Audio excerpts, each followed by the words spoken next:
all-in-one style aquariums, it's super important that you understand how the filtration works, and you need to make sure that wherever you're putting your heater is in a section that isn't being affected by evaporation.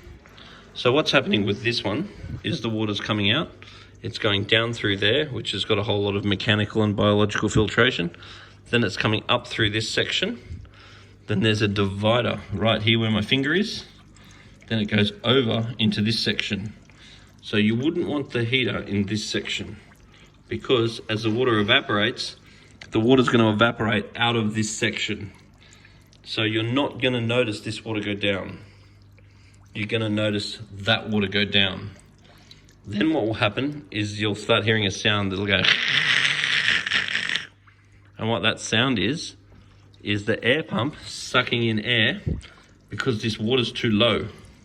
Because that's the sump area there, there's just some sponge in it. And then all these bubbles will come shooting out of here, micro bubbles. So when you hear your fish tank going,